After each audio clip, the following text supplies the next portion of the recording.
जब मैं घर से गुस्से में बड़बड़ाते हुए निकल आया था और बस स्टैंड की तरफ आगे बढ़ने लगा, मैं मन ही मन बड़बड़ाता रहा था। पता नहीं कितने पैसे छुपा के रखे हैं, लेकिन मेरे लिए एक बाइक नहीं ले सकते। अब मैं यहाँ से चला जाऊँगा और तब तक वापस नहीं आऊँगा जब तक मैं खुद के पैसों से बाइक नहीं खरीद लेता।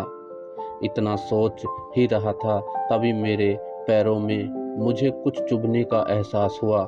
नीचे देखा तो समझ आया कि जल्दबाजी में पापा के जूते पहन आया हूँ। उन जूतों में कीलें उभरी हुई थीं, जो मेरे पैर में बार बार घाव किए जा रही थीं।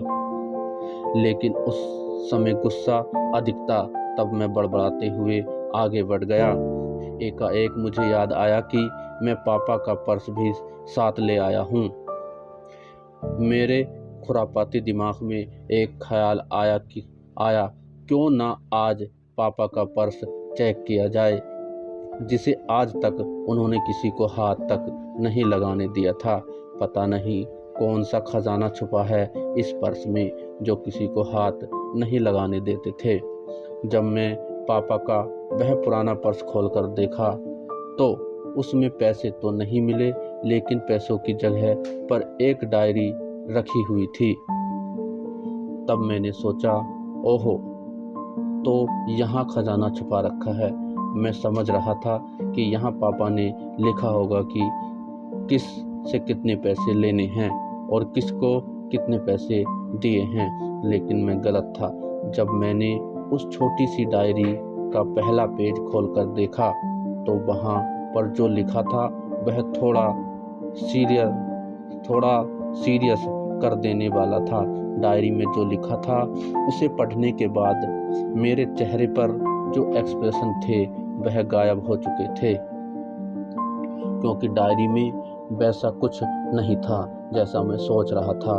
वहाँ पर उन पैसों का हिसाब लिखा हुआ था जो अलग अलग कामों के लिए अलग अलग लोगों से उधार लिए गए थे।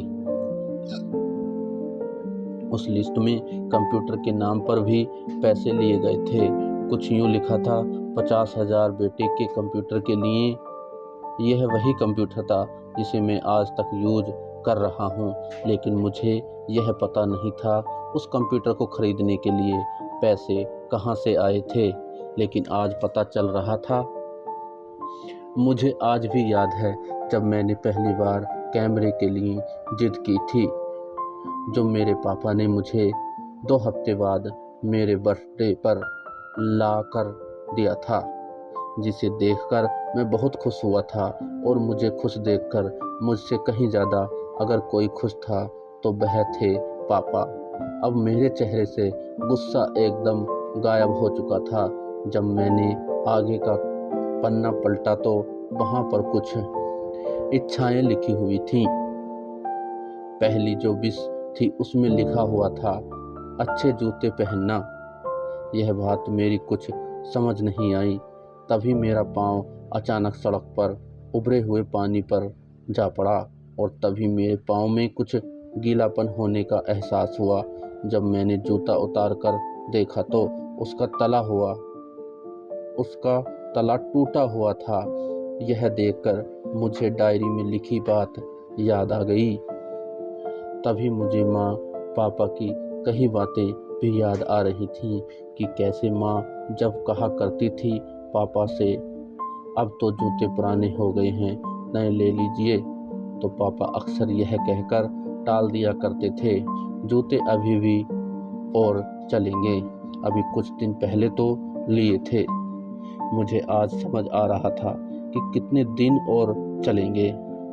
साथ ही साथ यह भी समझ आ रहा था कि पापा पर्स को क्यों छुपा कर रखते थे।